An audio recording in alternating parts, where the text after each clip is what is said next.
Dan Anda tahu ya, saya kehilangan ayah saya umur 4 tahun. Ada satu lubang di dalam hati saya. Dan ketika Tuhan mengatakan, anakku aku mengasihimu, Tuhan mengalirkan satu kasih Bapa, yang saya baru tahu itu namanya kasih Bapa, mengalir di hati saya, memenuhi seluruh hidup saya.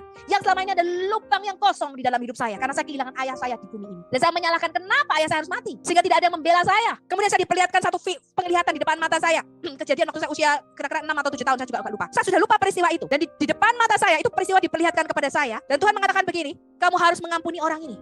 Itu keluarga dekat saya. Kamu harus mengampuni apa yang dia lakukan kepadamu. Kalau kamu tidak mengampuni orang ini, maka akan selalu timbul kepahitan di dalam hati kamu. Dan kamu tidak akan sembuh. Dan Tuhan berkata, kamu harus mengampuni orang ini. Peristiwanya saja saya sudah lupa. Ya, peristiwanya saja saya sudah lupa kalau itu pernah terjadi pada waktu usia saya 6 sampai 7 tahun. Tapi Tuhan kasih di depan saya layar seperti layar video. Dia bilang, loh kok saya pernah ngalami itu ya? Itu menimbulkan satu kepahitan, satu luka di dalam hati saya. Dan Tuhan berkata, ampuni dia. Saya berkata, Tuhan, kamu mau aku mengampuni orang ini? Aku berkata, aku tidak mampu, aku tidak sanggup. Secara manusia saya tidak sanggup. Tapi kalau engkau mau aku mengampuni dia, aku akan mengampuni dia. Dan aku melepaskan pengampunan atas orang ini. Aku mengampuni dia, Tuhan. Dan aku melepaskan pengampunan atas dia. Dan semua yang telah dia perbuat, aku melepaskan pengampunan. I release forgiveness. Dan dengan saya melepaskan pengampunan itu, maka kasih Tuhan yang begitu besar juga mengampuni semua dosa saya, mengalir di dalam hati saya. And it's a wholeness, it's a fullness. And I cannot stop reading the Bible. Saya tidak bisa berhenti baca Alkitab seperti baca buku komik Kopinggu. Saya mengatakan, kok Tuhan saya tidak bisa berhenti ya baca Alkitab. I love your word. I love thy word. Saya suka firman-Mu ya Tuhan. Ternyata Engkau bicara kepada para nabi, Engkau bicara kepada Nabi Adam, Engkau bicara kepada Nabi Nuh, Engkau bicara kepada Abraham, Engkau bicara kepada Yesaya. Itu saya tidak pernah tahu. Kalau Engkau bisa bicara dan bahwa Engkau Allah yang hidup. Selama ini saya pikir Engkau jauh. Saya orang berdosa. Saya tidak mungkin bisa bertemu dengan Engkau. Tapi karena kasih karunia yang besar, Tuhan tadi mengatakan, aku seperti air mengalir, nak. Ke tempat yang paling rendah aku akan mengalir. Selama kamu merendahkan hidupmu di hadapanku, maka aku akan mengalir hidupmu. Itu Pak cirinya. You must be humble before God. Kamu harus rendah hati di hadapan Tuhan.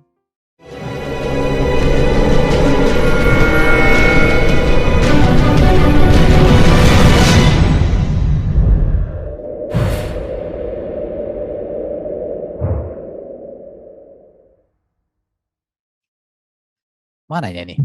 Hampir mualaf. Monggo. Ya halo, saya ingin menambahkan kepada saudara-saudara kita yang umat Muslim, bahwasanya jika ingin kepengen mendengarkan suara Tuhan, jadi tidak mesti saudara beranggapan saudara mendengar suara Bapa, suara Tuhan Allah, tidak. Bisa jadi suara Tuhan itu didatangkan dari contoh dari Ibu Sofiatul, contoh dari rekan-rekan yang di sini. Jadi seperti itu. Jadi tidak beranggapan oke, saya menunggu suara Tuhan sampai saya menerima dia, saya percaya. Tidak. Baik. Ya, terima kasih.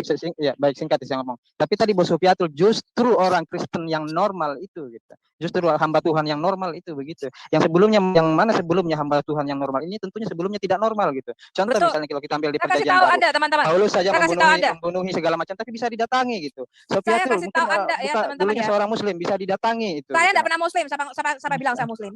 Saya Oh, kan enggak sudah pernah ya? ngomong, Syukur ya. Oh iya, Tidak. syukur deh kalau gitu. tidak pernah sperma keluar dari tulang dada saya. Seperti kata Allahmu. Selama sperma tidak keluar dari tulang dada saya tidak pernah Muslim. Teman saya Iya, tuh baik, yang baik. Muslim. Teman Iya, saya itu yang sudah maksud saya. dibayar, Pak Sumarlin.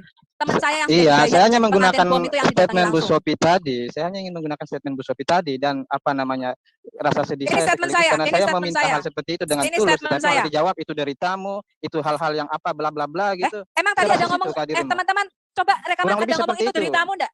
Saya ada Kurang ngomong itu lebih deritamu enggak? maknanya seperti itu maknanya Enggak. menurut saya. Enggak, kamu telah Yang memberikan yang perkataan kamu saya. bilang itu terserah dia Tuhan, dia Sumarlin. Kamu tadi ngomong Sophie begini nih. ngomong begitu. Gua nggak pernah ngomong Sophie itu ya. ngomong Kamu tadi begitu. ngomong begini. Saya akan punya bantahan di hadapan Tuhan. Kamu kan tadi ngomong gitu kan? Kamu tadi Saya akan ngomong, punya argumen, saya akan menanyakan iya, ke dia kamu akan kenapa punya saya nggak hujah. dipilih gitu. Nah itu terserah kamu. Kamu mau berbantahan dengan Tuhan. Nah, kemudian Bu Sofiatul bilang tadi ini masih teringat jelas di telinga saya. Itu bukan kita yang memilih tapi dia yang Bukan. tapi dia yang memilih Bukan. kita gitu. Yesus Sekarang mengatakan bukan apa kamu dosa yang saya memilih sampai harus aku. tidak dipilih? Loh ya karena kamu Sudah. itu kesombonganmu. Kamu Kesombongan merasa apa saya kamu, menunggu? kamu merasa I'm kamu bukan waiting. orang berdosa. Sedangkan saya merasa saya Siapa orang yang bilang paling saya berdosa. seandainya saya ini merasa tidak Pak bukan orang berdosa, Sumarlin. saya tidak mungkin minta Pak ampun segala Sumarlin. macam setiap hari-hari. Kamu Saya tadi tidak mungkin mengatakan, menjaga omongan saya untuk tidak mencela sana sini karena bisa saja orang yang benar gitu. Nah. Pak, Paham itu? Tuhan itu enggak melihat luar It's a kita. bullshit what you talking about. Tuhan itu enggak melihat luar kita. Tuhan itu melihat dalam hati kita. Begini, Ya? bentar Bu Sophie. Sebentar. Saya ngomong dulu. Orang Kristen yang tidak pernah mendengar Tuhan adalah orang Kristen yang tidak normal, saya katakan. Kenapa? Itu belum lahir baru, rohnya belum dilahirkan. Makanya saya berkata begini nih. Allah adalah roh. Kalau kamu mau berhubungan dengan Tuhan, kamu mau mendengar Tuhan, kamu mau punya relasi hubungan dengan Tuhan, kamu rohmu itu harus dilahirkan kembali. Selama rohmu mati, kamu tidak dilahirkan dari benih yang baru, kamu dilahirkan dari air mani yang hina, Ya, kamu masih dari benih yang hina sesuai Baik, saya Al-Jajah bantah ayat itu. 7. Saya Saya belum bantah mana salahnya itu. Saya akan tunjukkan di saya mana belum kesalahan argumen selesai. itu. Ya, ketika kamu lahir dari air mani yang hina dan rohmu itu mati karena dosa Adam, kamu tidak dilakukan, kamu tidak pernah bisa mendengar ataupun melihat Tuhan, tidak akan pernah bisa. Karena Allah itu roh, dan barang siapa mau melihat Tuhan dan menyembah Dia harus menyembah Tuhan di dalam roh dan kebenaran. Nah, saya kasih tahu, kamu tadi mengatakan, aku nanti mau berbantahan kepada Sang Pencipta. Apa salahku? Aku ini tidak membunuh, tidak mencuri. Aku hanya beristri 3. Aku tidak pernah mengucapkan kata-kata begini, begitu. Aku menjadi, Pak, Tuhan itu tidak melihat rupa luar. Tuhan itu melihat hati. Tuhan melihat hati. Ketika saya datang dalam Tuhan, saya bilang, saya tidak pantas Tuhan datang pada saya. Karena saya orang berdosa. Dan disitulah justru Tuhan mengalir secara deras. Tuhan mengatakan, di mana dosa berlimpah-limpah, di situ kasih karunia-Ku bertambah-tambah. Bapak baca kitab 2 kitab. Ya, Bapak baca Perjanjian Baru Injil. Ada 2 orang datang sama Tuhan. Satunya ngomong begini, Tuhan, aku ini orang Taurat, hafal kitab, ngelotok luar dalam, khatam Alkitab, penghafal kitab. Aku tidak seperti orang berdosa itu, pemungut cukai itu. Aku ini orang yang melakukan perintah-Mu. Tapi yang satu, pemungut cukai itu datang sama Tuhan, dia bilang gini, Tuhan, aku tidak pantas Tuhan datang pada saya karena saya orang berdosa. Mana yang lebih berkenan? Tuhan Yesus ngomong siapa? Yang merasa dirinya berdosa. Seperti seorang pelacur yang mendatangi Tuhan, dia menangis di kaki Yesus dan menyekanya dengan rambutnya. Tuhan mengatakan, ini orang Taurat nih, dia mengatakan, orang Taurat ngomong gini nih, tidakkah Yesus tahu siapa yang menyentuhnya? Yaitu seorang wanita pelacur. Kalau dia seorang nabi, tentu dia tahu siapa yang menyentuhnya. Yesus berkata begini, aku datang, kamu tidak pernah mencuci kakiku, kamu tidak pernah memberikan aku minyak wangi. Tapi wanita ini, dia datang, dia tidak henti-hentinya menangis di bawah kakiku, menyekanya dengan rambutnya dan mengurapi aku dengan minyak wangi. Tuhan berkata apa? Dosanya yang besar ini sudah diampuni. Sebab barang siapa berhutang banyak, dialah yang berterima kasih paling banyak. Ngerti Bapak? Makanya ketika saya bertobat itu salib gede. Itu kamar kos saya tuh. Teman saya bilang begini, suwali mau gede banget Sofia tuh. Iya, karena dosa saya juga besar. Di mana dosa bertambah banyak, di situ kasih karunia melimpah-limpah. If you don't, kalau kamu tidak merendahkan dirimu sendiri di hadapan Tuhan dan kamu tidak dirimu orang berdosa, tidak mungkin sampai mati loh. Kayak orang Taurat. Saya di mana itu sudah. Sampai mati loh. Orang Taurat itu tidak akan menemukan di depan saya deh. Astaga. Ya terserah mau ngecap mau enggak, itu hidup saya kok. Itu hidup saya kok, mau ngecap mau enggak. Ini mau ngecap, mau ini, nyambel, mau ngulek, mau nyaos, itu terserah saya. Ya. Jadi Bapak mengatakan, Sofiatul ngecap, mau nyambel, mau nyaos, mau ngulek, itu terserah saya. Itulah kesaksian hidup saya. Bahwa di mana dosa bertambah banyak, di situ kasih karunia melimpah-limpah. Kamu harus datang dengan Tuhan dengan kerendahan hati yang luar biasa. Pada waktu saya di jamaah Tuhan di retret, saya mengatakan Tuhan, saya tidak pantas, bahkan hanya untuk ngepel jadi tukang sapu di gerejamu saya saja tidak pantas. Dan disitulah Tuhan mengalir dengan santai, Tuhan kenapa Engkau pilih aku? Dan Tuhan mengatakan, aku mengalir seperti air ke tempat yang paling rendah. Di mana ada tempat yang paling rendah, disitulah aku mengalir. Selama engkau merendahkan dirimu, di situ aku akan memenuhi engkau. Di situ saya menangis. Ini air mata Pak, tidak bisa berhenti mengalir. Saya tanya, kenapa engkau pilih aku Tuhan? Tuhan mengatakan, aku mengalir seperti air. Dan aku mengalir ke tempat yang paling rendah. Selama kamu merendahkan dirimu di hadapanku, maka aku akan memenuhi hidupmu. Jadi kamu datang sama Tuhan tidak bisa dengan ngomong, saya Tuhan tidak punya dosa. Saya suci seumur, tidak bisa Pak. Alkitab berkata kamu harus mengakui segala dosa di hadapan Dia. Dan kalau kamu mengakui segala dosamu, maka Tuhan itu setia dan adil. Dan Dia akan mengampuni segala dosamu. Kamu tidak bisa datang sama Tuhan dengan tepuk dada. I am clean.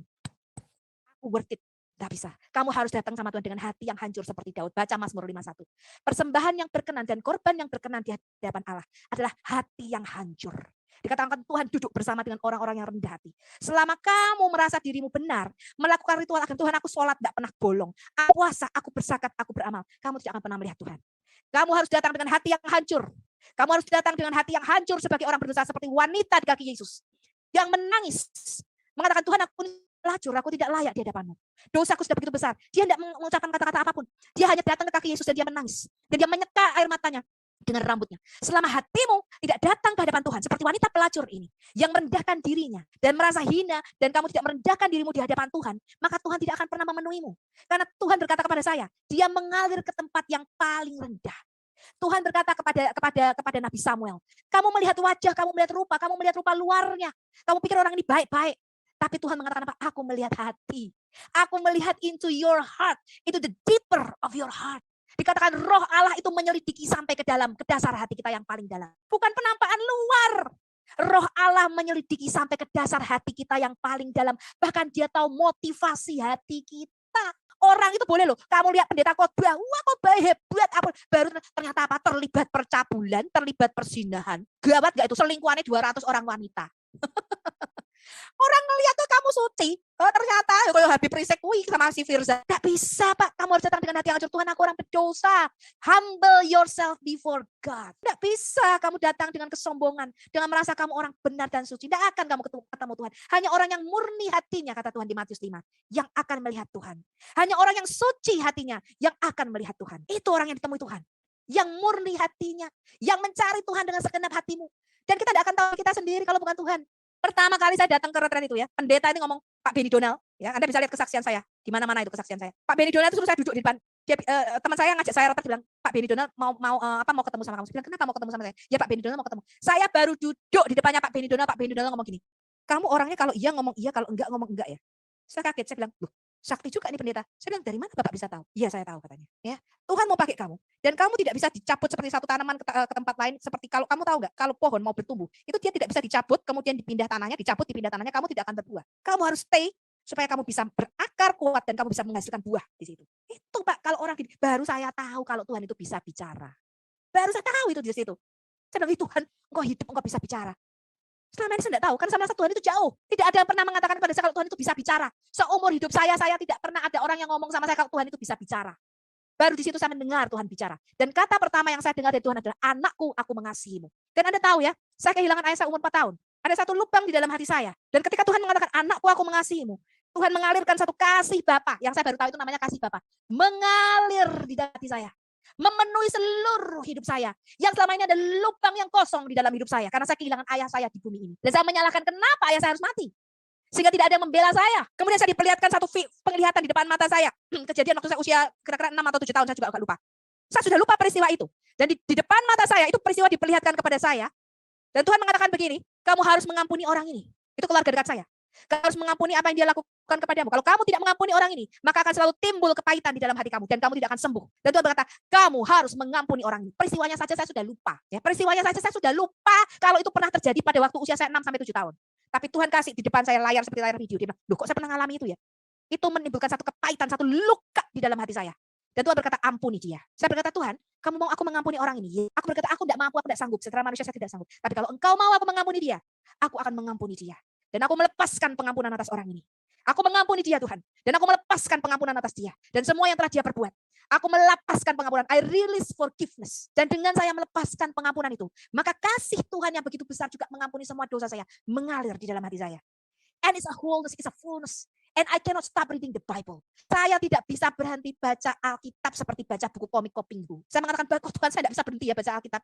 I love your word. I love thy word. Saya suka firman-Mu ya Tuhan. Ternyata Engkau bicara kepada para nabi, Engkau bicara kepada Nabi Adam, Engkau bicara kepada Nabi Nuh, Engkau bicara kepada Abraham, Engkau bicara kepada Yesaya. Itu saya tidak pernah tahu. Kalau Engkau bisa bicara dan bahwa Engkau Allah yang hidup. Selama ini saya pikir Engkau jauh. Saya orang berdosa. Saya tidak mungkin bisa bertemu dengan Engkau.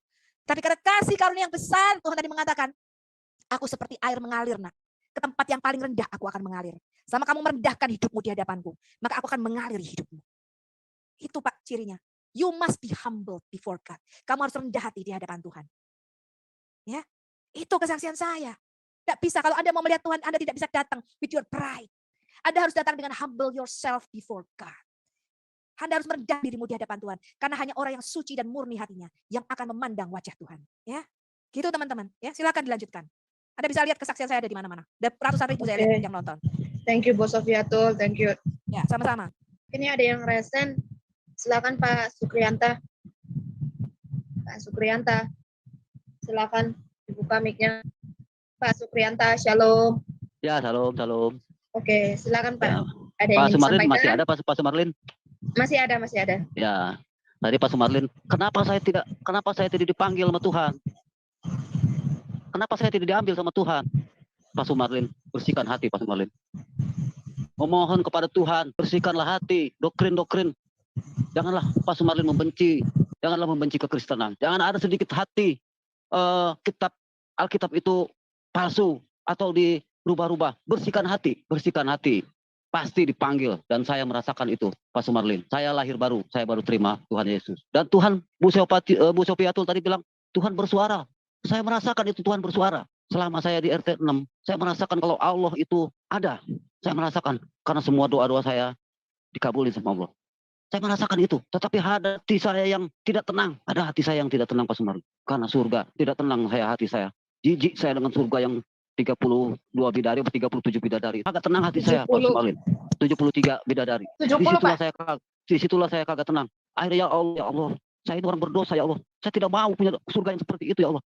Tunjukkanlah ya Allah. Tunjukkan ya Allah. Engkau telah memenuhi, mengabulkan semua doa-doa kami ya Allah. Tapi kami tidak mau dengan surga yang seperti itu ya Allah. Jijik ya Allah. Saya ini orang berdosa ya Allah.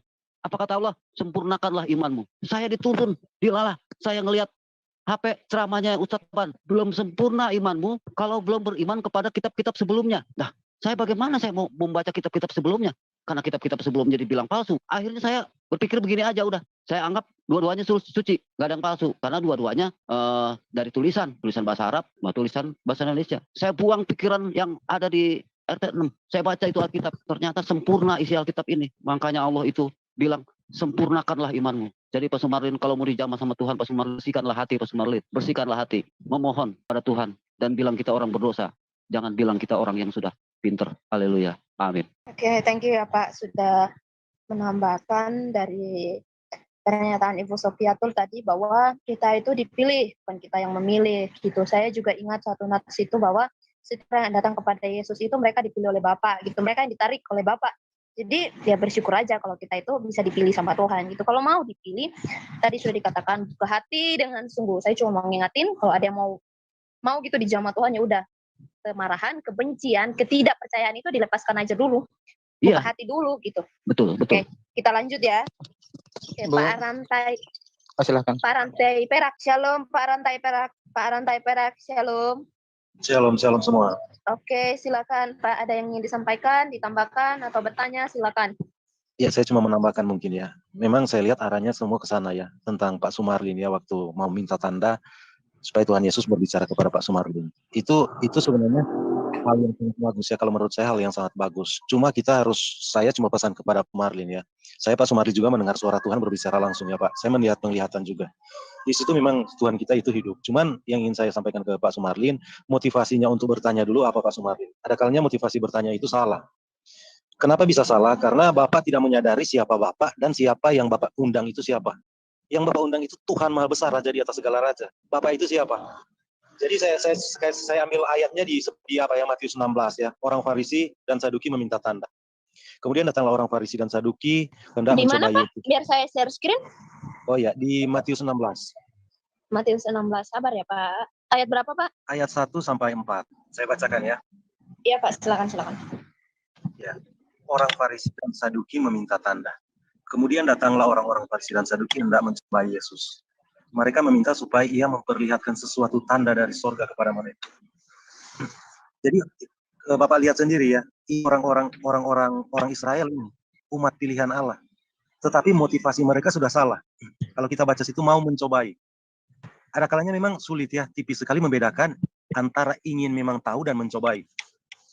Kalau memang murni memang ingin tahu, nah kita harus mengenal dulu diri kita siapa, yang ingin kita tahu itu siapa. Kita ini hanya manusia.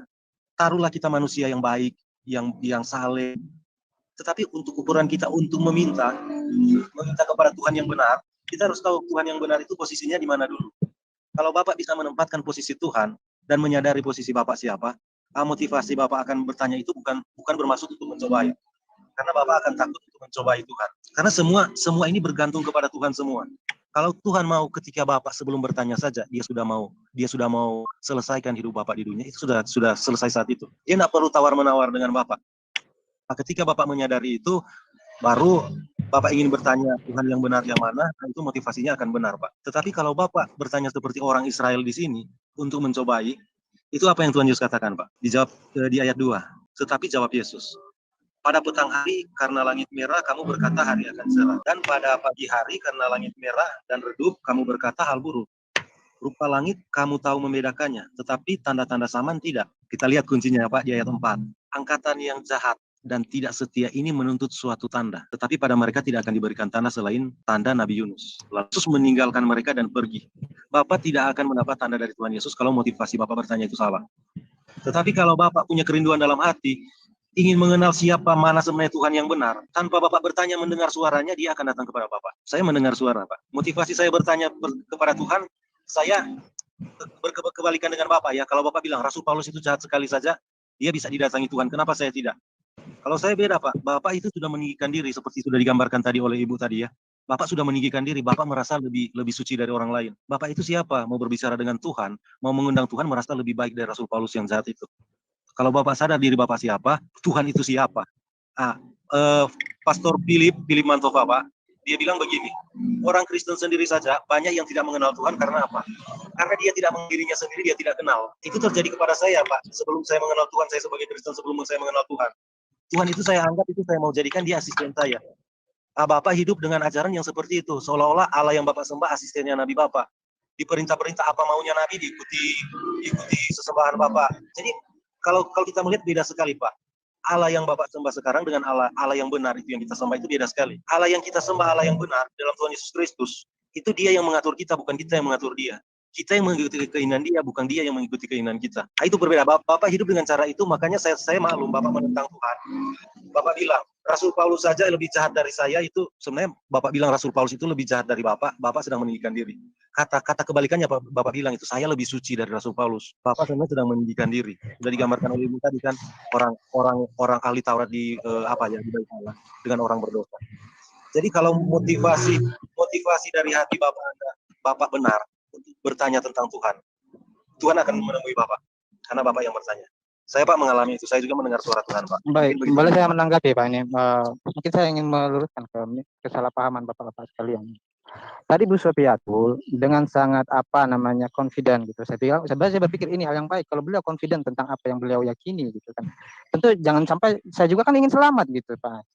Ya saya bilang tolong disampaikan, saya minta tolong gitu. Tetapi Bapak-bapak menghakimi seolah-olah saya ini meninggikan diri gitu. Itu yang saya kadang menjadi kebingungan gitu. Tapi justru saya kan dijawab dengan bahasa yang dengan urat leher cukup tegang gitu, dengan siapa kamu ini bla bla bla bla. Terserah kamu satu. Saya bilang kan saya akan menunggu sampai akhir hidup saya gitu. Saya ngomong tadi dengan suara yang saya lemah lembut mungkin gitu. Supaya teman-teman menyadari that ini yang saya kadang bingung gitu. Mungkin teman-teman saya berpikir saya masuk ke sini untuk merongrong teman-teman, keyakinan teman-teman dan lain-lain. Ini yang karena kebanyakan ikut debat-debat kusir atau apa gitu. Saya bisa tapi saya juga memahami ya psikologi ini gitu. Karena keseharian kita menentukan sikap laku kita. Menentukan juga cara penilaian kita tentang orang-orang. Ini psikologi manusia seperti itu. Jadi dikatakan saya merendahkan Apostol Paulus segala macam. Saya tidak merendahkan, bukan itu poin saya. Oke, saya bisa jawab Pak Sumarlin? Jadi kalau teman-teman di sini seolah-olah habis datang dari hati saya, melihat hati saya, tahu isi hati saya, kemudian gini Pak dikatakan saya menyombongkan diri, meninggikan Pak diri. Sumarlin, halo. Ini yang saya kadang jadi kebingungan gitu. Pak Sumarlin, halo. Ya, maaf, Bapak dengar suara saya? silakan. Ya, silakan, Bu. Tadi kan Bapak bilang Bapak akan menunggu sampai seumur hidup akhir hayat gitu. Oke, saya punya namun ini akhirnya menjadi suatu tanda tanya jadinya. Bahwa kemudian Ibu menetapkan suatu burden kepada seorang manusia. Harus begini dulu gitu. Padahal di dalam yang tertulis. Pak, suaranya jauh Pak, suaranya jauh. Oh ya, halo, gimana kayak ya, begini Bu? Ya halo, kalau begini jelas nggak suara saya Bu? Ya jelas Pak. Ya begini. Ya, apa yang Ibu sampaikan sangat baik ya, dan saya juga ada setuju di dalam hal itu gitu. Bahwa seseorang itu harus sincere. Dan saya paham bahwa memang sincereness itu yang terpenting di hadapan pencipta kita gitu. Nah, hanya saja yang menjadi masalah di sini apa yang Ibu burdenkan kepada seorang manusia itu tidak demikian yang tertulis gitu. Ibu pahami? Bukankah kita tidak boleh menambahkan pemikiran kita kepada yang tertulis? Yang tertulis kan kita lihat kisah yang tertulis gitu. Dan mungkin Ibu sudah tahu kisah seperti apa. Nah, mungkin Ibu atau Bapak-bapak atau teman-teman saudara sekalian akan mengatakan, oh ya dia memang melakukan perbuatan itu, tapi hatinya tulus kepada Tuhan gitu. Pertanyaannya sudahkah kita melihat hati-hatinya? Ini ya, yang Bapak maksud di sini Rasul Paulus. Iya, kisah kejadian itu gitu. Ya, Rasul Paulus. Kan beliau kan beliau tidak. Demikian juga Kaisar Konstantin, di zamannya kan didatangi juga gitu. Jadi intinya banyak. Enggak. Bukan hanya di kasus beliau ya. Bahkan banyak kasus-kasus dalam sejarah yang minimal saya tahu Kaisar Konstantin kalau nggak salah mengalami hal itu juga gitu. Bukan di dalam kerinduannya menunggu Tuhan datang padanya. Jadi ada kejadian di dalam sejarah, kalau kita mau katakan itu sejarah, bahwa itu terjadi gitu. Tidak boleh sebagai seorang manusia biasa yang punya banyak dosa ini, yang punya banyak salah ini, dan kurang memiliki istilahnya tahu diri bahwa saya ini kurang memiliki himmat atau kurang memiliki hirs atau semangat untuk kepada Tuhan, bukankah justru Tuhan seharusnya mencari saya gitu, lebih mencari orang, bukan mencari saya, lebih mencari orang-orang yang seperti itu, karena toh di dalam sejarah itu terjadi gitu. Itu nah, tapi jangan sampai saya mengatakan itu kemudian dikatakan, oh siapa kamu ingin memerintah Tuhan begitu, tidak. Oke, bisa saya tanggapi Pak? Tidak bisa seorang berharap seperti Bisa itu. saya tanggapi Pak Dani, Pak Sumarlin? Silakan. Mana lebih baik dari bejat berubah jadi benar ketimbang dari benar berubah jadi bejat? Ya, lebih baik yang Atau dari pertama. Bapak? Lebih baik yang pertama, Bu. Lebih baik yang pertama. Oke. Berikutnya Pak Shalom. Silakan Pak. Ya, Shalom. Saya bisa Shalom dibukain Matius, share screen ya. Matius 11 ayat 27 ke 28. Oke. Silakan Pak. Udah saya buka di share aja. Oh. Matius 11 27. Saya Bentar ya, Bu. share apa Bapak yang share? Ibu aja yang share, enggak apa-apa. Oke. Matius ya Pak ya? Matius 11 ayat 27 28. Saya mau coba tanggapin ya Pak. Matius 11 ayat 27 dan 28. Sudah Pak? Ya. Baik. Ini Pak Sumarlin masih dengar ya Pak Sumarlin ya? Pak Sumarlin masih ada Pak? Iya Pak, iya saya mendengar. Oh ya, ini kita berbagi pengetahuan aja nih. Saya coba menangkap apa yang menjadi pertanyaan atau Pak Sumarlin, bahwa kami di Kristen itu ada yang namanya kedaulatan Allah atau ketetapan Allah. Ayat 27 ini mengenai kedaulatan dan ketetapan Allah. Kalau kita baca, semua telah diserahkan kepadaku oleh Bapakku, dan tidak seorang pun mengenal Allah selain Bapa, dan tidak seorang pun mengenal Bapa selain Anak. Dan ini poinnya Pak. Dan orang yang kepadanya Anak itu berkenan menyatakannya. Inilah kedaulatan Tuhan. Jadi walaupun Paulus itu jahat, tapi memang kedaulatan Allah untuk memilih dia. Kita nggak bisa bertanya. Termasuk penjahat yang disalib itu di samping kayu salib, dia bertobat pada hari itu juga, dia dikatakan masuk Firdaus. Termasuk juga pemilihan bangsa Israel sebagai umat pilihannya waktu itu adalah kedaulatan dan ketetapan Allah. Ini ayatnya nih. Ada banyak puluhan ayat-ayat mengenai kedaulatan dan ketetapan Allah. Orang yang kepadanya Anak itu berkenan menyatakannya. Kalau dia nyatakannya ke Pak Sumarlin, ke siapa aja, itu kedaulatannya. Walaupun kondisi dengan berbagai macam kondisi. Nah, sekarang ayat 28. Kenapa saya tampilkan ayat ini? Karena di ayat 28, inilah free will. Marilah kepadaku semua yang letih lesu dan berbeban berat, aku akan memberikan kelegaan kepada. Ini tawaran. Kalau di ayat 27 adalah kedaulatan dan ketetapan Allah, dia berdaulat untuk memilih orang-orang pilihannya, dia berdaulat untuk memilih bangsa pilihannya, dia berdaulat untuk memilih rasul-rasulnya, walaupun Paulus yang tadinya jahat, itu kedaulatannya. Tapi di ayat 28 ada free will. Tawaran. Tidak dipaksa. Marilah kepadaku. Inilah kita diminta untuk respons. Namun, kita harus membaca juga ayat-ayat lain di Alkitab. Free will yang seperti apa? Apakah free will yang sebebas-bebasnya? Tidak. Bagi Kristen, free will itu ada batasan. Yang dimaksud free will di sini, kalau kita lihat di ayat-ayat selanjutnya, misalnya di ayat di Yeremia ya, Yeremia 33 ayat 3, berserulah kepadaku, maka aku akan menjawab engkau dan akan memberitahukan kepadamu hal besar dan yang tidak terpahami, yakni hal-hal yang tidak kau ketahui. Itu di Yeremia 33 ayat 3. Ini. Jadi ada tawaran dari Yesus, tapi kita juga harus berseru. Kita harus merespon. Kita nggak bisa nunggu. Apalagi kita sudah tahu. Kita sudah mendapat pengetahuan. Jadi kita seperti disampaikan oleh teman-teman, kita harus berseru dari hati yang tulus dan hati yang terdalam atas panggilan yang di Matius 28 itu, marilah kepadaku. Gitu. Gitu, Pak. Ya, kira-kira seperti itu penjelasan saya, Pak Sumarlin. Mudah-mudahan bisa saling berbagi pengetahuan, Pak. Terima kasih, Pak. Oke, thank you, Pak. Terima kasih, Pak. Berikutnya Pak Mr. Grass. Silakan Mr. Grass. Ya, shalom. Suaranya jauh, Pak. Suaranya jauh. Bagaimana? Ya, lebih jelas sih, Pak. Udah, silakan. Iya. Oke, terima kasih banyak. Saya bersyukur sekali pada sore hari ini bisa mengikuti channel ini kembali. Maksudnya gini, betapa besarnya pengaruh dari apa disebut dengan kesaksian iman, ketimbang kita harus menceritakan tentang teori-teori yang jelimet. Ini disebut dengan sebenarnya kerendahan hati. Jadi saya bersyukur bahwa pada sore hari ini kesaksian-kesaksian iman yang dirasakan oleh saudara-saudara saya semua sebagian yang bersaksi pada sore hari ini bisa meneguhkan, saling meneguhkan sebenarnya. Dan sedari awal sebenarnya saya sangat bersyukur mengapa saya bisa merasakan kondisi psikologis, kondisi spiritual dari Bang Bapak Marlin. Nah, saya sangat menghargai beliau. Itulah sebabnya setiap kali ada dialog di mana beliau terlibat di dalamnya, saya mengatakan bahwa beliau ini sebenarnya memiliki bahkan saya pernah mengklaim bahwa sebenarnya karakter Kristus sudah ada di dalam dirinya, yaitu kerendahan hati, mau mendengarkan, mau ini. Cuman waktunya saja yang mungkin belum, seperti itu. Jadi saya berharap bahwa apa yang Bang Marlin hari ini dan teman-teman semuanya pikirkan, ya itulah sebenarnya yang jadi keinginan kita semua. Kalau saya perhatikan Pak Sumarlin juga aktif ya, sering masuk ke apologet Kristen.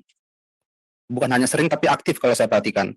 Saya ingin bertanya kepada Pak Sumarlin, hal-hal apa saja yang Pak Sumarlin masih ragu-ragu atau masih belum percaya, sehingga ini menjadi catatan bagi para apologet Kristen yang punya siaran ya, menjadi catatan khusus. Kira-kira bagi Pak Sumarlin mungkin ada 1 atau 2 atau 3 poin, kira-kira apa saja poin itu yang Pak Sumarlin masih ragu akan kekristenan? Mungkin ketuhanan Yesus kah, atau mungkin Alkitab itu tidak asli, atau apa? Kira-kira 3 poin saja untuk menjadi catatan bagi apologet Kristen. Terima kasih. Baik, ini apa namanya, pertanyaan yang sangat baik sekali ya. Pertanyaan yang sangat baik ya. Saya banyak masuk ke dalam, memang ada beberapa waktu saya tidak masuk karena saya kehilangan link-link, mengingat HP saya hilang ya. Kemudian saya lebih aktif berbicara dengan teman-teman sekalian. Salah satu tujuan saya diantaranya satu, untuk lebih membuka diskusi yang apa namanya, baik diantara kita gitu. Kedua, saya itu orangnya begini Pak, jangan-jangan salah gitu kan, seperti itu. Apa namanya, argumen-argumen saya jangan-jangan saya kurang tepat. Jadi saya ingin melihat argumen-argumen saudara-saudara sekalian gitu. Ya.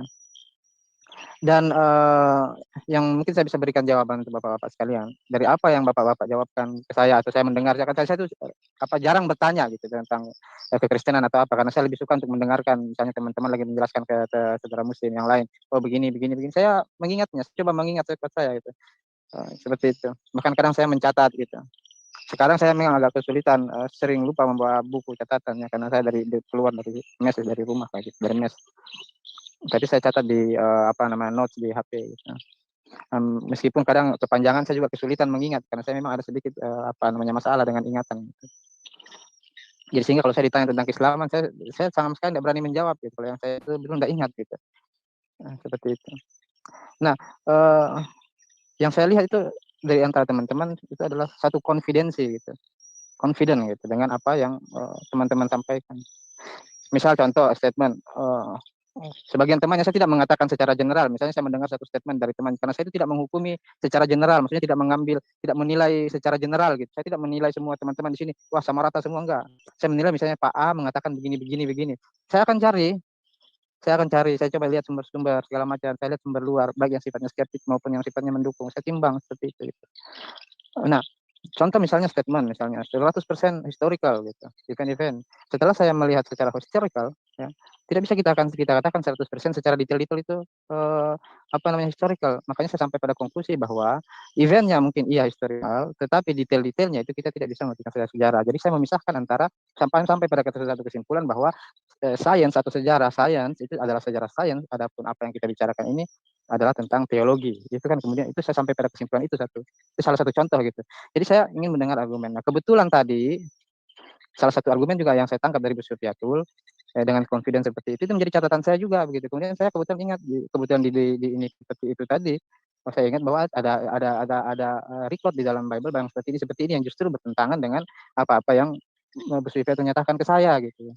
Jadi poinnya kaitannya dengan itu, confidence itu juga kadang perlu kita narasikan dengan bahasa-bahasa yang tidak overconfident, karena akhirnya apa yang saya dapatkan contoh hari ini adalah ternyata harus adanya burden on me dulu, bahwa saya harus bertanggung jawab dulu, istilahnya betul-betul begini, betul begitu, ada syarat-syarat tertentu dulu gitu. Sementara di dalam yang tertulis ada yang dipilih tanpa syarat, tapi tadi memang apa yang dinyatakan oleh salah satu teman kita baik sekali bahwa itu hak prerogatif lah, bahkan kalau saya mau kesimpulkan gitu kan, hak prerogatif sang pencipta ya, dan saya bisa setuju dengan itu gitu. Cuma kemudian saya menjadi apa namanya, eh, ini bukan catatan tentang Kristen ya, tapi catatan untuk person gitu, yang kemudian sangat confident-nya mengatakan begini begini begini begini gitu. Tapi kemudian setelah kita meminta dengan ini ternyata ada burdan tertentu ya. Jadi dua hal yang berbeda gitu. Seolah di luarnya di cover bagus, kemudian di dalamnya berbeda gitu. Tidak mengatakan di dalamnya jelek, tapi intinya ada perbedaan kan seperti itu. Ada burdan-burdan. Ini juga yang perlu menjadi catatan bagi teman-teman gitu. Seperti itu. Terus catatan yang selanjutnya adalah karena mungkin seringnya berdebat dengan teman-teman yang lain, saya tidak menyalahkan juga karena itu kan dampak psikologis dari sering kita berjidal berdebat itu adalah memang seperti itu ya. Kita sering ngotot-ngototan dengan orang, akhirnya ketemu orang lain kita ngototin juga gitu. Akhirnya, oh ini anumu begini, anumu begitu gitu. Contoh misalnya Bu Sofiatul, kalian jadi Abdul lah apa segala macam. Menggunakan bahasa-bahasa yang justru tidak menggambar apa yang dituntunkan dia yang beliau preachingkan gitu. Mempercikan kasih, mempercikan apa, setidaknya dengan bahasa yang tenang, bahasa yang ini. Oke lah, mungkin kita punya semangat dalam bicara dan segala macam. Oke, sorry Pak, mungkin kami yang salah menanggapi maksud Bapak ya. Oke, Pak Duran, ada yang mau disampaikan? Silakan Pak. Ya, Pak Sumarlin. Sore, Pak. Ya, Mas Ekdura, apa kabar? Apa kabar? Ya. Mas Ekdura, apa kabar? Silakan. Nah, Noise. kalau saya sih melihatnya bukan bukti. Saya noise ya, bentar ya. Noise Pak. Pak Duran, sorry. Noise. Masih noise ya? Oh, oke, Halo? sudah Pak, sudah. Silakan. Ya, Pak Sumarlin. Saya sih ngeliat Pak Sumarlin nggak seperti gimana-gimana, Pak. Saya ya sedikit banyak tahu lah Bapak. Cuma gini Pak, masalahnya kan kita coba untuk mengasih Bapak data dan fakta Pak. Apa yang Bapak belum ketahui gitu loh. Tapi Bapak kalau saya lihat sih selalu denial Pak. Jadi ya agak susah sih kalau Bapak mencari kebenaran, ya Bapak harus lihat data dan fakta yang kita kasih nih. Bener gak? Lalu Bapak cross check ke pengetahuan Bapak tentang iman Bapak. Apakah seperti ini? Apakah seperti itu? Seharusnya seperti itu Pak ya.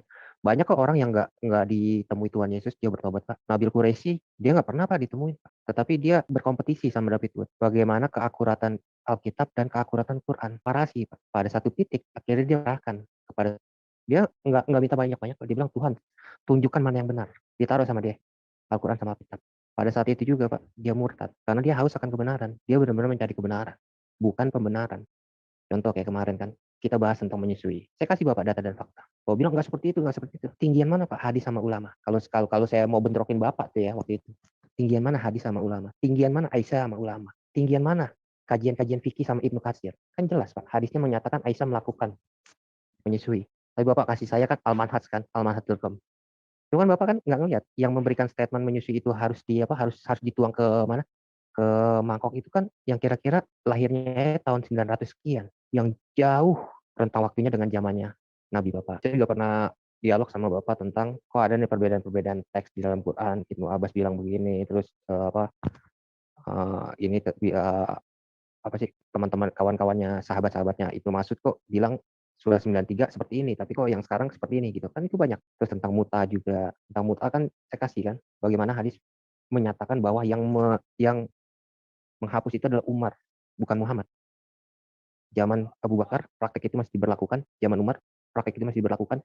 Hingga akhir zaman Umar, baru praktek itu dihapus oleh Umar. Kan kalau Bapak mencari kebenaran, Bapak di situ akan lihat sih sebenarnya. Kalau saya bilang, ada banyak kejanggalan-kejanggalan gitu, Pak, yang nggak sesuai dengan apa yang Bapak dapatkan nih selama ini dari mondok segala macam. Begitu kayak saya kemarin bilang sama Awi, yang gue ungkap nggak pernah akan disiarkan di masjid, nggak pernah akan disiarkan di pesantren-pesantren. Halo, ada nggak sih suara gue? Ya, silakan. Saya memperhatikan dengan ini. Kalau saya lihat sih, kalau Bapak benar-benar mencari kebenaran, Bapak nggak perlu bertanya, oh saya menantikan dipilih oleh Tuhan. Tapi Bapak mulai dari diri sendiri. Bapak coba mencari nih data dan fakta yang selama ini saya temuin, benar apa enggak nih dengan iman saya. Duran. Dulu lu kan mau mualaf, mau jadi muslim. Nah, terus apa yang lu pelajarin? Kenapa lu nggak jadi mualaf? Coba, gue pengen tahu. Pernah. Enggak, lu kan dulu mau mualaf, lu mau jadi muslim. Bukan mau mualaf sih, saya tertarik. Ya udah, terus apa yang kamu temukan? Mengapa kamu tidak jadi mualaf? Gini. Dulu. Ya, Pak Kengbu, selamat ya, besok dibaptis. Gini loh. Alhamdulillah dengan keluarga ya. Selamat Pak Kengbu. Nanti foto baptisannya kalau bisa dikasih di blur Pak Kengbu ya. Jadi Pak Sumarlin, saya dulu tertarik ya. Benar tertarik kenapa? Saya ngeliat waktu itu kan saya masih kerja lah istilahnya. Masih kerja ya, masih baru-baru lah. Saya ngeliat teman saya kok sholat 5 kali sehari segala macam kayaknya tuh. Gue ngiri gitu kan. Waktu itu kan saya ke gereja jarang ya. Saya tertarik, tapi nggak tahu ya. Mungkin rencana Tuhan memang ini ya. Waktu itu saya naik bis sama teman saya pulang kerja. Padahal ayat ini nggak ada korelasinya. Tapi teman saya bilang cuma seperti ini. Lihat burung di udara. Dia tidak menabur, tidak menuai, tapi dipelihara oleh Tuhan. Lihat bunga bakung di ladang. Lebih indah daripada bajunya Salomo. Saya masih ingat, benar. Nama orangnya pun saya masih ingat sampai sekarang. Padahal itu kejadian udah lama sekali, mungkin beberapa puluh tahun yang lalu ya. Nah, terus perjalanan waktu, ketemulah saya dengan seorang muslim. Saya bilang sama dia, gimana nih caranya? Akhirnya saya pelajarin kan, Islam seperti apa. Saya gemeteran, Pak. Terus terang, Pak. Gemeteran sampai saya nggak bisa, istilahnya, kursi ini boleh dibilang kayak gempa, Pak. Apa Islam yang gue kenal seperti ini? Waktu itu zamannya Faith Freedom, Pak. Saya sih nggak mau menjelekannya. Cuman fakta yang saya dapat, fakta yang ini, itu berbeda sama sekali dengan apa yang diperlihatkan kepada ini gitu. Kepada saya, Alisina, websitenya Alisina Islam Faith saya Freedom itu juga. sudah diblok karena pada waktu zaman itu banyak sekali yang murtad, zaman Alisina Iya. Faith Freedom. Ya, kan banyak seperti Kristen Prince sekarang. Jadi mereka nggak tahu, ya. Makanya saya harap orang Kristen ini ya. Nah, ini Kristen mulai bagus ya. Saya dihubungi, saya dikontak oleh salah satu pendeta dan nanti kita akan mentraining sekitar 300 pendeta ya untuk apologetika dasar Islamologi. So they know the real face of Islam, ya. Dan saya sangat luar biasa ya kalau kita bisa pendeta loh, yang saya harus mentraining 300 orang pendeta. That is the grace of God, ya. Ini adalah anugerah karya Tuhan. Sudah saatnya Indonesia dibukakan supaya kita belajar apologetika, supaya umat Kristen they know what they believe, ya, sehingga mereka tidak gampang menjadi mualaf, ya. This is the real face of Islam, ya. Dan itu kebanyakan yang kalian dengar itu sugar coated, sudah dibungkus dengan hal yang manis, ya. Tapi bukan hanya Islam, teman-teman. Anda harus juga tahu Alkitabmu, ya. Bukan hanya Anda harus melihat gajah di matamu nggak kelihatan, tapi kutu di seberang lautan kelihatan. You must know your Bible, ya. Kamu harus tahu Alkitabmu, kamu harus tahu siapa itu Yesus, kamu harus bisa menjawab. Tuhan mengatakan, siap sedialah memberi pertanggungjawaban atas imanmu. Kalau mereka tanya, Kristen kamu menyembah 3 Tuhan, kamu harus bisa jawab itu, ya. Yesus manusia kok kamu Tuhan kan? Kamu harus bisa jawab itu, ya. Nah, itulah yang kita training di dalam Apologia Al-Hayat Indonesia. And started from now on, kita akan naik satu level. Kita akan naik satu level, yaitu mengedukasi Kristen and Muslim about their own faith, ya. Dengan cara yang akademis, dengan cara kita menunjukkan semua data dan fakta-fakta. Kalau itu keputusan ulama, seperti menyusui dewasa, itu saya bisa tunjukkan fatwa ulama tahun 2015, Dr. Izzat Atiyah. Dia adalah kepala bagian fatwa Universitas Al-Azhar di Kairo. Ya, jadi kita kalau bicara tidak ngecap atau nyaos atau nyambel atau ngulek, tapi fakta. Begitu ya kira-kira, Duran? Lanjutkan kesaksianmu, Duran. Saya sih nggak mau menghakimi Pak Marlin lah. Pak Sumarlin mau seperti apa juga. Saya percaya kok kalau memang Tuhan memilih Pak Sumarlin, entah kapan waktunya juga Pak Sumarlin akan ini. Tapi hanya begini Pak, awalnya itu dari mana? Awalnya itu Bapak kalau haus akan kebenaran, Bapak langsung komparasinya di mana? Data dan fakta yang pernah kita kasih, apakah itu benar-benar terjadi? Apakah itu benar-benar ada? Jangan denial Pak, karena saya lihat selama ini Bapak selalu denial. Oke, baik, saya tanggapi. Itu aja sih Pak Sumarlin. Ya. Terima kasih banyak Pak Duran ya, saya sangat apresiasi sekali. Jadi different people have different level of understanding. Tiap orang punya level yang berbeda di dalam pemahaman, itu satu. Kedua, karena dia punya beda level mempunyai levelnya masing-masing di dalam pemahaman. Tentu ada istilahnya prasyarat-prasyarat yang ditetapkan pada dirinya yang kemudian memunculkan tindakan olahan dari informasi-informasi yang dia terima.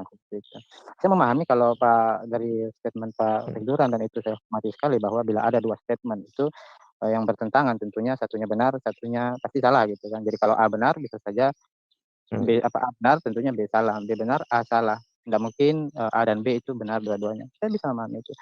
Tetapi untuk bagi saya itu sampai pada level itu tidak cukup, karena apa? Kaitannya dengan two different statement yang saling bertentangan itu dia punya 3 state, 3 keadaan output.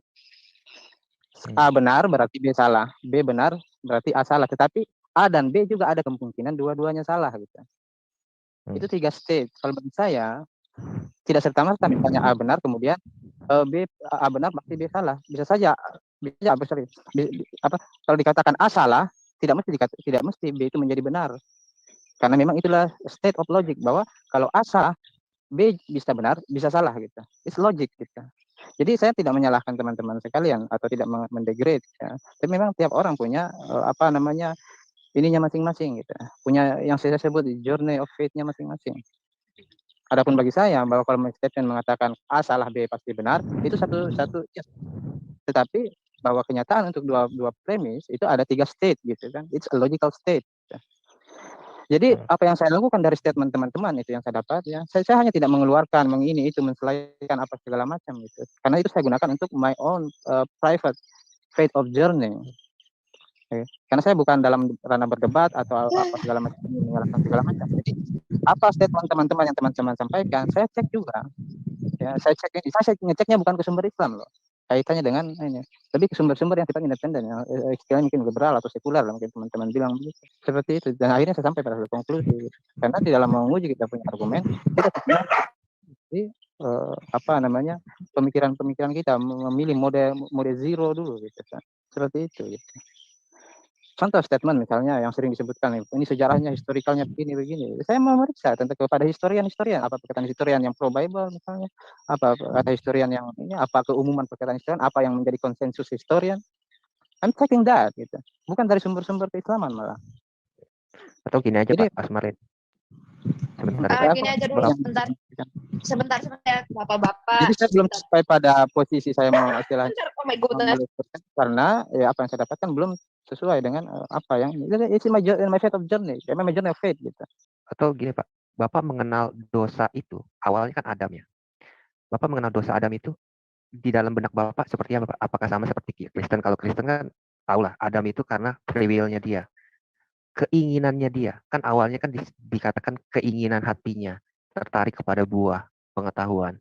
Nah kalau di dalam konsep Islam sendiri yang Bapak kenal itu seperti apa Pak? Dari situ Bapak bisa pelajari nih. Masa iya sih gue dilahirkan dengan iman seperti ini? Nanti Bapak dapat poinnya Pak. Baik ya, itu bagus sekali. Ya, pertama-tama yang harus saya lakukan adalah saya harus meyakinkan diri saya dulu ya. Saya bukan ingin meyakinkan orang lain, tapi meyakinkan diri saya dulu bahwa apa yang tertulis di dalam Bible, apa yang tertulis di dalam Al-Quran itu memang bisa dipertanggungjawabkan mata rantai pemberitaannya dari orang-orang ya, yang memang menjadi bagian dari event gitu. Itu satu. Kalau saya tidak tahu, saya tidak punya pegangan itu, maka saya katakan saya tidak punya pegangan. Tapi I'm not believing in one of that gitu. Kita jangan bahas sanatnya dulu Pak. Kita bahas konsep dosanya dulu Pak. Menurut Bapak. Pak, sebentar ya. Sorry saya harus potong. Ini ada yang resen dari tadi saya lupa. Pak Henry. Shalom, selamat sore Pak Henry. Shalom. Shalom Bu. Oh, Ya, okay. shalom.